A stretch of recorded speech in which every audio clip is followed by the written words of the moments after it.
Amém. Amém, meus irmãos, graças a Deus. Quero convidar você a abrir aí a sua Bíblia no livro de Tito, Epístola de Paulo a Tito. E como foi muito falado, e tem que ser falado, foi muito bom o tempo precioso que passamos com os jovens. Fato é que estamos cansados. Acho que pela primeira vez eu pensei que eu tenho que voltar para Guarulhos, dado ao cansaço. Mas Deus, Ele é bom. Deus, Ele cuida de nós. E ter ficado com os nossos jovens esse final de semana, conhecendo-os um pouco mais, e aquilo que vocês veem deles aqui na igreja, fora da igreja eles são um pouco pior, no bom sentido, né, Hudson? Não, Hudson, mas é no bom sentido, tá, irmãos? E os nossos jovens, eles deram uma lição de servos de Deus, deram uma lição de submissão a Deus, cultuaram a Deus, e foi um grande exemplo, né? A Gi e o Wallace ali à frente, e nós apenas dando o suporte necessário, que é aquilo que nós fomos chamados para fazer. E tudo foi perfeito porque Deus, Ele estava conosco. Até hoje, pelo atraso da van, eu disse que Deus de repente poderia estar vendo alguma coisa à frente. Nada é em vão. Todas as coisas cooperam para o bem daqueles que amam a Deus, né? E mesmo cansado, nós podemos agradecer ao Senhor.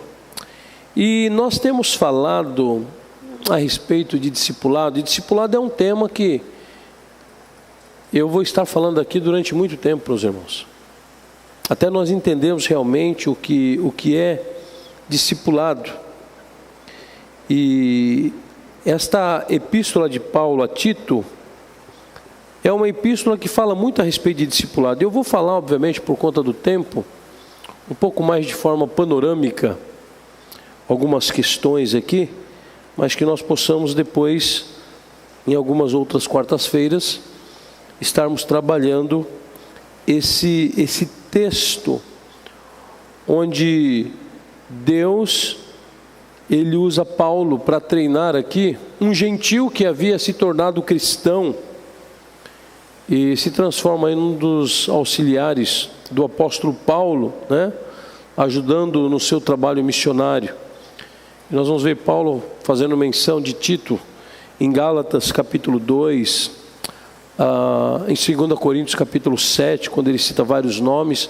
Tito está lá, esse homem que se converte realmente ao Evangelho. E eu quero que você abra em Tito capítulo 2, do verso 11 ao verso de número 14. Um texto muito propício para os dias de hoje. Um texto muito propício sobre aquilo que Deus ele revela através de Paulo a Tito, numa orientação essa que nós devemos trazer para a nossa vida.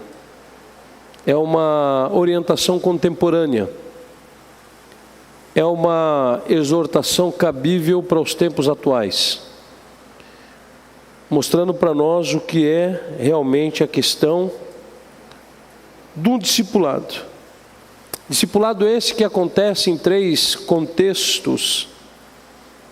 Ele acontece no contexto da igreja local, ele acontece no contexto da aplicação da sã doutrina à nossa vida, e ele também acontece no contexto quando nós como igreja somos instrumento de Deus para que este evangelho ele atinja toda a sociedade ao nosso redor.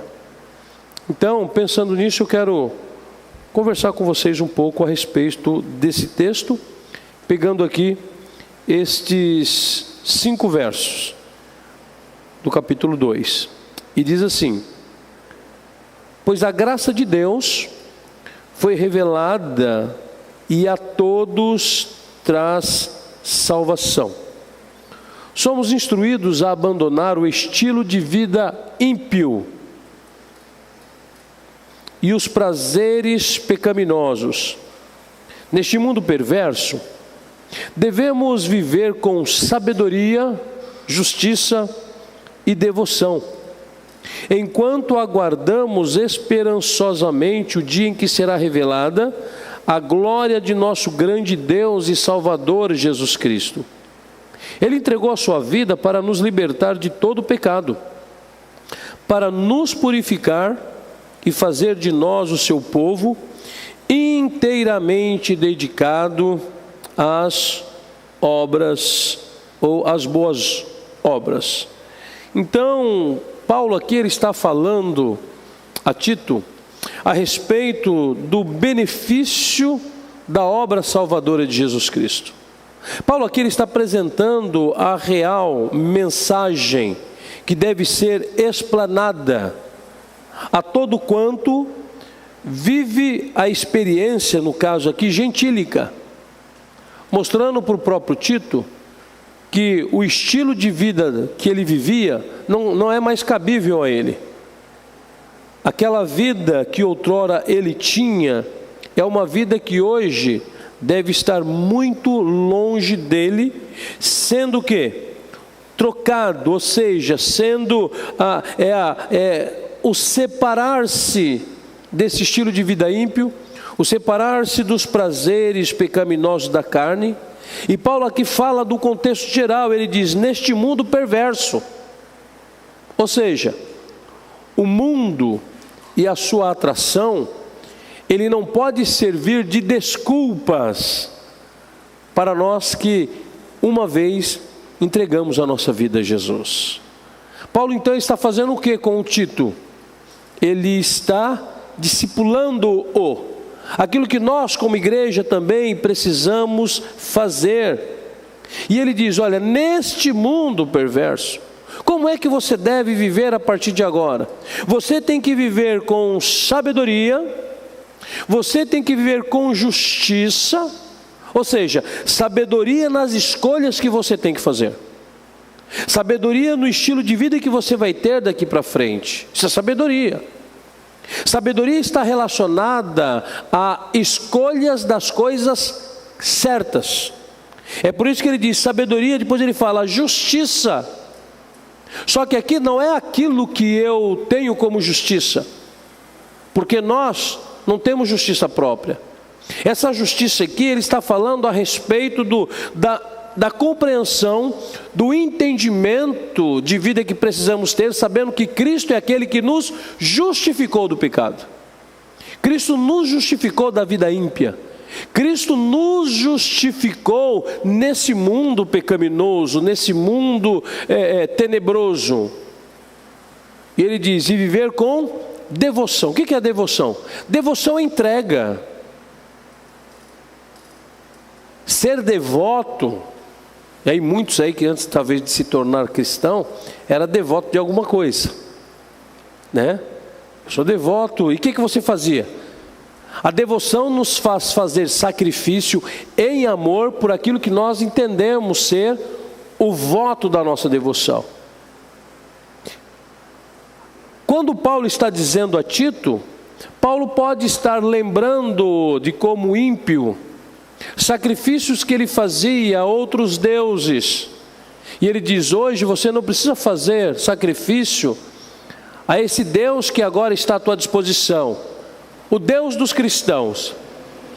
Mas a devoção está relacionada à entrega, está relacionada à adoração, está relacionada a uma vida de cumplicidade com o mundo, para viver uma vida que te levará ao gozo, à alegria da eternidade. Paulo aqui então ele está separando as coisas, o que é uma vida ímpia, ou seja, e é interessante porque Tito ele sabia como era um viver ímpio. E ele fala, então, esse viver não existe mais. Nas entrelinhas, meus irmãos, Paulo está dizendo para Tito, e essa mensagem para nós, ela é muito propícia nos dias atuais, porque já que nós entregamos a nossa vida a Jesus, por que muitos ainda vivem como se estivessem no mundo? Muitos ainda vivem na entrega dos seus maus pensamentos, muitos ainda vivem na entrega de práticas pecaminosas, muitos ainda vivem como se Cristo não tivesse morrido. Paulo não diz isso a Tito, mas diz isso, acho que em Romanos ele fala que quando nós pecamos novamente, é como se estivéssemos crucificando a Cristo novamente. Então nós fomos chamados para viver essa justificação. Não fomos chamados para crucificar Cristo novamente. E aqui ele vai seguindo, e nós vamos vendo que aqui vai ganhando uma questão mais, vai levando para um lado mais escatológico. Ele fala que enquanto nós vivemos aqui, devemos viver sabedoria, justiça e devoção, enquanto aguardamos com muita esperança, ou esperançosamente, o dia em que será revelada a glória do nosso grande Deus e Salvador, Jesus Cristo. Ou seja, eu estou aqui, vivendo nesse presente tempo, mas separado deste mundo e com um olhar da eternidade. Com olhar na salvação, pensando que se Cristo voltar hoje, precisamos ter a certeza da nossa salvação. Paulo aqui ele começa a trabalhar e internalizar na vida do Tito aquilo que ele tinha na sua própria vida. Paulo aqui, meus irmãos, ele dá-nos o exemplo de que precisamos internalizar a palavra de Deus no nosso coração, e é por isso que o salmista ele diz, eu guardei ou escondi a tua palavra no meu coração para não pecar contra ti. Esconder a palavra de Deus no nosso coração, querido, é tê-lo dentro de nós, é sermos fiéis ao Senhor, é sermos fiéis, pessoas que confiam verdadeiramente no sacrifício que Jesus fez. E o sacrifício de Jesus foi para nos resgatar dos nossos pecados. Estávamos condenados pelos nossos pecados, mas Cristo veio e diz o quê? Que o escrito de dívida que nós tínhamos, ele foi quebrado. Quando nós falamos de discipulado, é justamente isso que o Paulo ele está buscando ensinar a Tito. Como posso eu ser um discipulador se não permito ser discipulado pela palavra de Deus ou por alguém? E fato importante a ser pensado, em ser um ponto de reflexão importante para nós, de em quanto tempo de vida cristã eu tenho e quantas pessoas, baseado no que eu creio, baseado no ensino que a palavra de Deus está dando aqui para nós, que nós somos instruídos por quem? Pelo próprio Cristo. Nós somos instruídos pela própria palavra de Deus a abandonar o estilo de vida ímpio, os prazeres pecaminosos, na vivência desse mundo, internalizar a palavra de Deus no nosso coração e viver com sabedoria, justiça e devoção, de forma a transmitir isso a outras pessoas. Transmitir isso, obviamente que o tempo não vai, né? Porque ele fala depois, né? Transmitir a homens, transmitir às mulheres, transmitir às moças jovens, né? Ele vai dizer isso no final, mais para baixo do capítulo 2, transmitir aos jovens, aos homens jovens. Quando nós falamos sobre discipulado, passar para outra pessoa aquilo que eu tenho como preciosidade na minha vida.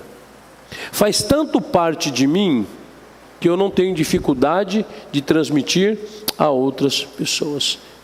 É por isso que Paulo, quando ele está falando, e há uma semelhança na carta de Tito e a segunda carta de Timóteo, e há uma parte que Paulo ele fala assim, que aquilo que de mim recebeste, transmite isso a homens fiéis.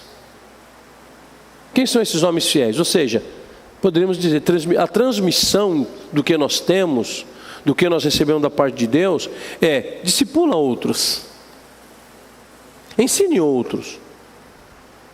Acontece que nós não podemos dar o que nós temos. Nós só podemos dar o que nós temos. É por isso, meus irmãos, que a gente precisa cada vez mais buscar o quê? Conhecer a palavra de Deus. Buscar ter uma vida de intimidade com o Senhor. Buscarmos ser cheios do Espírito Santo de Deus para poder transmitir a essência da mensagem do Evangelho à vida das pessoas. Já disse isso há algumas quartas-feiras atrás, que nós temos um grande problema. O nosso problema é que a igreja, a gente quer transformar tudo em programação. Nós temos que discipular, precisa ter uma programação. Não, querido. É você ter uma pessoa que você quer vê-la salva, você quer vê-la fundamentada na palavra de Deus e dizer: olha, vamos tomar um café, aquilo que nós já falamos aqui, né? Tempo, lá, que estão lá do HDL, hora de lugar. Marca uma hora, um dia, um lugar, vai lá, toma um café e começa a ensinar o que você sabe. Começa a falar do amor de Deus. Não há uma justificativa para que um cristão, ele não saiba falar do amor de Deus. Não há justificativa para que um cristão, ele não saiba contar um testemunho daquilo que Deus ele fez na vida dele.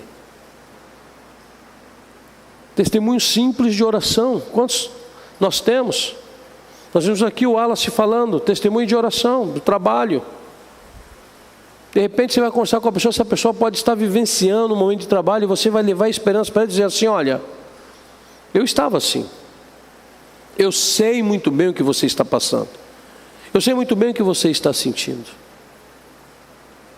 Eu passei por isso tempos atrás. Mas o que eu falo para você é o seguinte: continue confiando no Senhor. Continue acreditando que o Senhor ele há de bradar ao teu favor. Porque o não de Deus faz bem para a gente. A gente que não olha assim. É passar justamente aquilo que nós recebemos do Senhor. Só que para eu passar as coisas eu preciso crer. Por isso que Paulo vai seguir dizendo o seguinte aqui, olha: enquanto nós vamos vivendo com sabedoria, justiça e devoção, enquanto aguardamos o quê? Esperançosamente o dia que será revelada a glória do nosso grande Deus e Salvador Jesus Cristo. E aí ele diz que Ele entregou a sua vida para nos libertar de todo o pecado, para nos purificar e fazer de nós o seu povo inteiramente dedicado às boas obras. Ou seja, aquilo que eu faço, aquilo que eu vivo, aquilo que eu aprendo, aquilo que eu ensino, está totalmente ligado ao Cristo que eu me relaciono, ao Cristo que eu conheço, ao Cristo que eu tenho uma vivência, ao Cristo que eu me relaciono, independente das circunstâncias da minha vida. Quando tudo está bem, eu tenho que estar bem com Jesus. Eu tenho que continuar orando. Há pessoas que dizem que quando ela está com problema é quando ela ora menos. Não, a gente tem que orar em todo tempo. Talvez no momento da adversidade deveria ser o tempo até que a gente ora mais. É que a nossa experiência, a experiência que Deus ele quer que nós tenhamos com a sua palavra, é que, independente de qualquer circunstância, sejamos homens e mulheres de oração. Ter intimidade é conversar, conhecer melhor as pessoas. Que nem eu conheci o Hudson esse final de semana, esses dias que a gente ficou, como eu não o conhecia. Ficamos mais próximos, ficamos mais íntimos. Isso é muito bom. Mas por quê? Porque nós tivemos momentos relacionais. Nós sentamos, nós batemos papo, conheci um pouco mais da vida dele. Através dele eu conheci a extensão da sua família que está lá no Ceará. Conversa. Isso é vida relacional. Nós precisamos trazer isso, querido, para a nossa vida espiritual. Nossa vida relacional com Jesus. Através da oração. Através da leitura da palavra de Deus, eu começo a ter essa intimidade com Jesus. Eu começo a ser mais fortalecido na minha fé. Eu começo a ter mais esperança. Eu começo a me alegrar mais em Deus. Eu começo a adorar a Deus com cânticos de louvor verdadeiros que saem do nosso coração. Uma das coisas que eu acho assim lindo na Bíblia, lindo, mas assim, é o Cântico de Maria. Sempre eu lembro desse cântico. Talvez se Jesus, ou se o Espírito Santo fizesse a mesma proposta para uma jovem e para um jovem da igreja contemporânea, esse jovem ia falar assim: Senhor, tu está querendo me colocar numa roubada, meu? Como assim? Como assim? A jovem diria assim: peraí, o senhor quer que eu fique grávida? Eu vou ficar grávida? Eu nunca tive um contato com um homem, o senhor quer que eu fique grávida? Como assim? Deus, peraí, não, isso aí é contra os meus princípios? O que a minha família vai pensar de mim? O que minha vizinhança vai pensar de mim? O que o meu pastor vai falar de mim?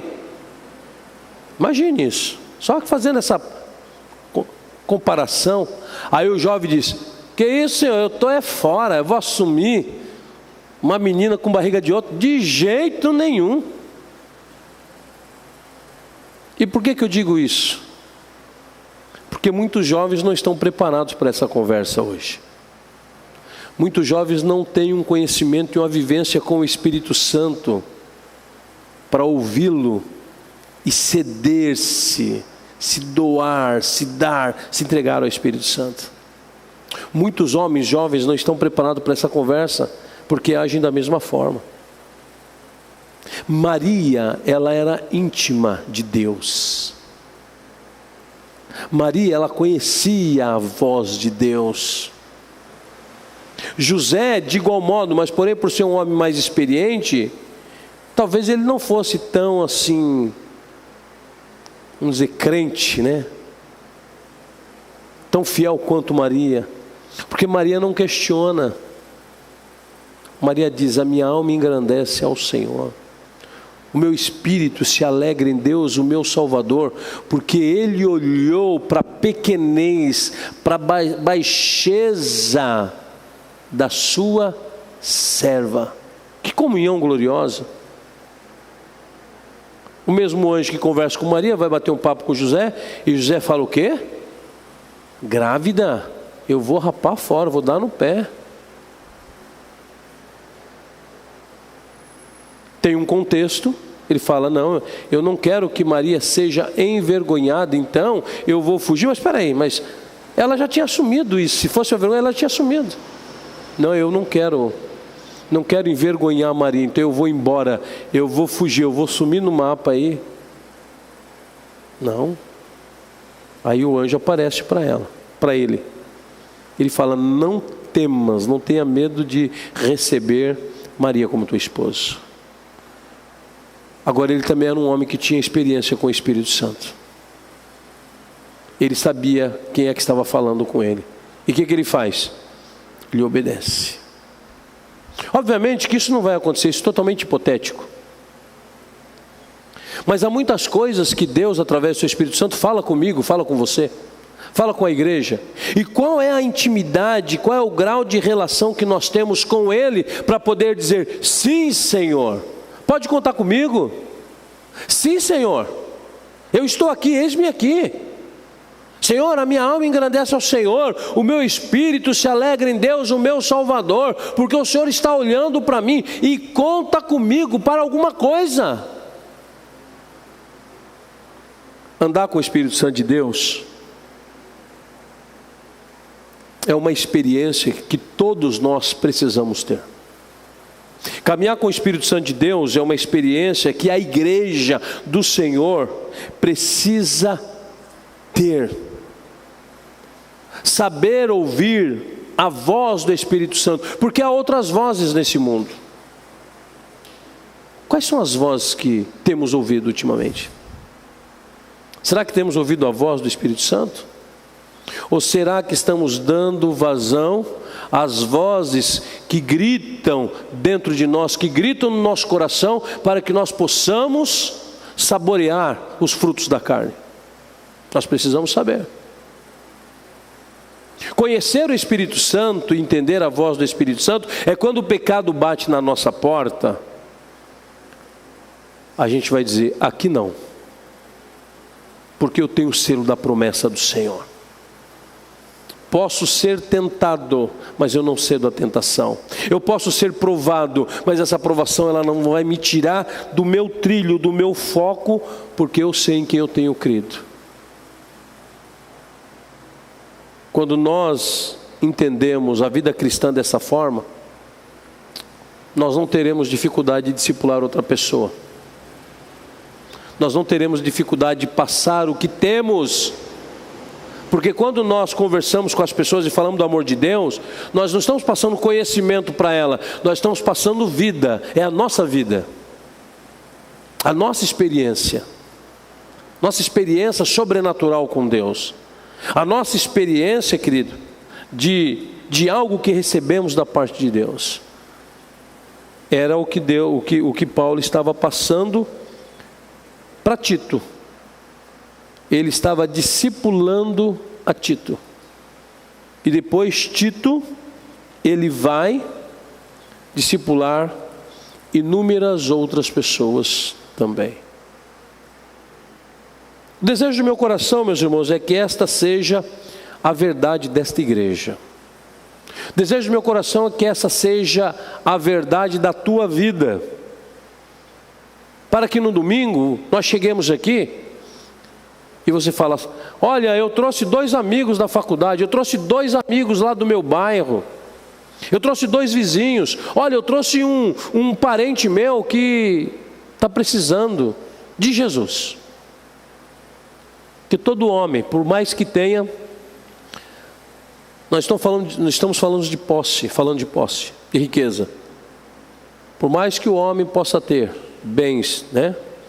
Lembro-me de um grande cantor, poeta, chamado Sérgio Pimenta, e ele dizia assim: você pode ter a casa repleta de amigos, você pode ter riquezas, dinheiros e bens, ter um carro do último tipo e andar conforme der na sua cabeça, mas há um vazio que bate lá dentro e que você precisa preencher, e esse vazio você só vai entender quando você deixar Jesus entrar.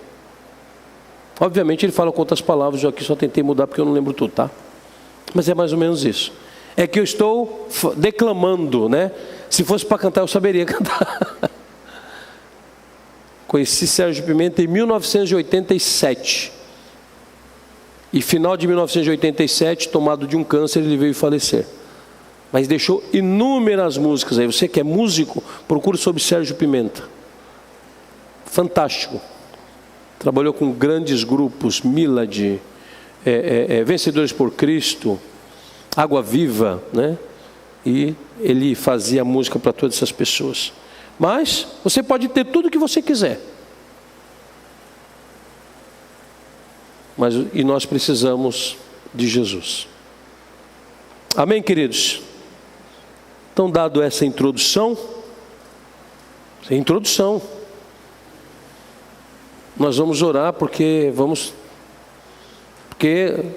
Tito, irmãos, são 3 capítulos. Eu peguei só esse verso, mas é só a introdução. Nós vamos falar sobre o capítulo 1, vamos falar sobre o capítulo 2 e vamos falar sobre o capítulo 3, né? E aí isso fica para os nossos próximos cultos, nesse mesmo horário.